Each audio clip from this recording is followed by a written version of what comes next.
The Steam Deck is a marvellous invention. As strong as a laptop, as small as well, it's still smaller than a laptop. I've had mine for a couple of weeks now, and although I haven't had the amount of time I would have liked to give it a thorough review, thanks work, I definitely have a few thoughts on the device. I'm Monatilla, and I'll just say.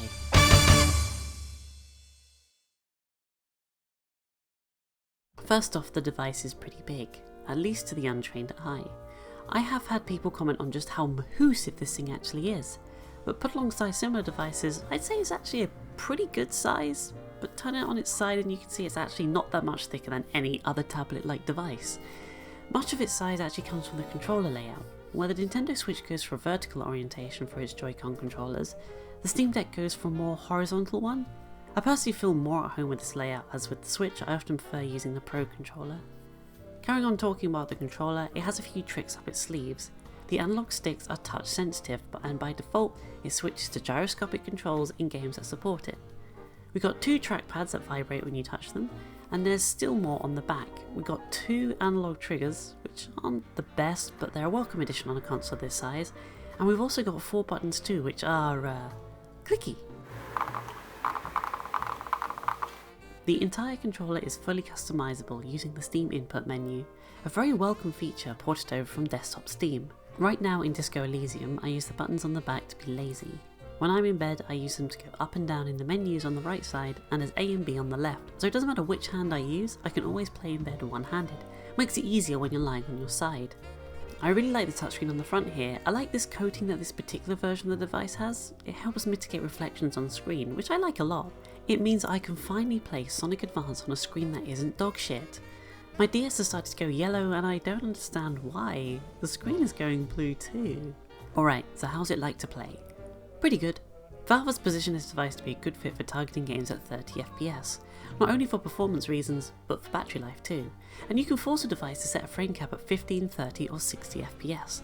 Disco Elysium is the first game I'm playing on this device, and I've seen myself squeeze a whole extra hour out of the battery when the frame limit is on. These are purely anecdotal with no proper testing, but it was about 3 hours at 60 FPS and about 4 at 30. Bearing in mind the game's graphical settings are maxed out, and at the device's native resolution. But how about a more demanding title? Forza Horizon 4 is a game that I like to play just for a bit of fun to cool off. I don't take it seriously. The game does struggle to run at 60, even on low, but it is possible, locking it to 30, you can bump up the details a little bit. FSR would be good to mention now, but unfortunately this game doesn't go to a low enough resolution for it to kick in here.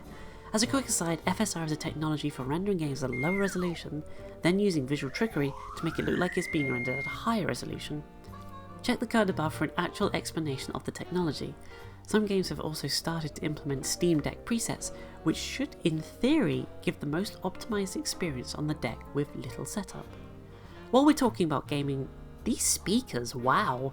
They're not amazing by any stretch of the imagination, but being used to the Switch, they're remarkably clear and definitely are able to replicate the stereo sensation when held in front of the face.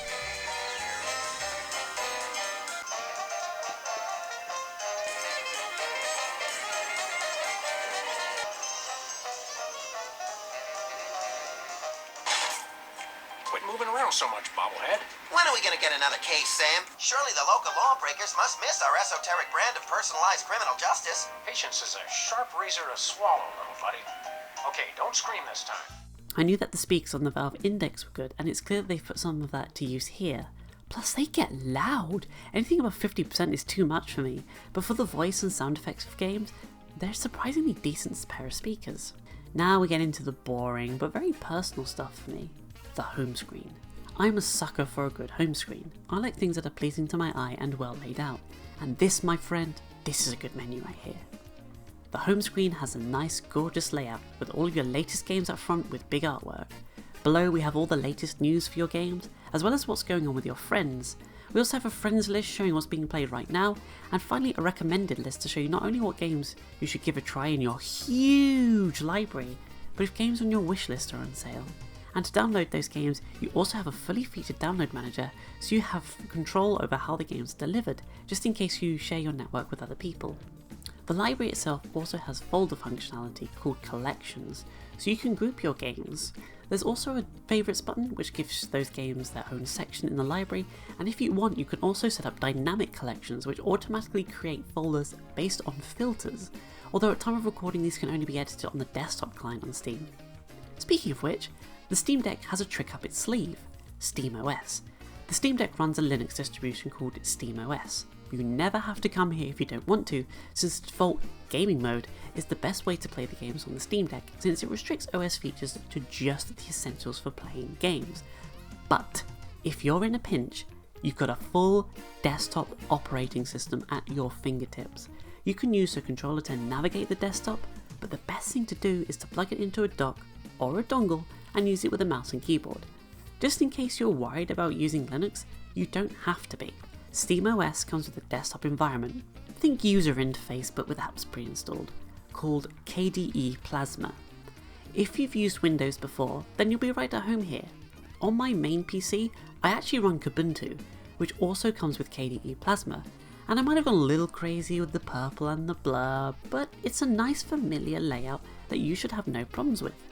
SteamOS has very few apps by default, but if you need anything, there is an included app store called Discover that has a lot of apps ready to download, plus the included Firefox web browser is fully featured, so you don't have to worry about a thing if you need to use it for something like Microsoft Office, Google Docs, or Apple iCloud. Yes, we do exist! The desktop Steam client is also where you can install non-Steam games, but that's a story for another day. But for now, I'll link some resources in the description. Some more things I should mention real quick. This is just regular Steam underneath it all, which means you don't have to worry about being charged for online services or cloud saves. They come included free as part of your Steam account. You also get a user profile to show off your games and screenshots, and there are also communities you can join from the interface with forums and guides should you need them. Plus, if you use Steam on another device, your folders and favourites will sync between those devices, so your library is always just how you like it. So yeah, that's going to do it for my first impressions here. I love the Steam Deck so far, I really do, and I don't think I've ever been this excited for a piece of hardware since maybe the Nintendo DS.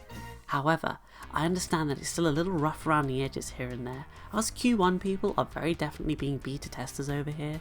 That being said, I think a product as a whole has shown a bit of maturity already, and I know people don't like comparing the Steam Deck and the Switch, but right from the get-go it's clear that the Steam Deck is a very feature-complete experience, whereas the Switch is definitely lacking in the software department. Plus, the only meaningful addition to its home screen has been a button that's designed to upsell you on subscriptions and coins, which has definitely soured my opinion a bit. For now though, the question is less which has the better hardware, because it's the Steam Deck, but whose exclusives do you prefer?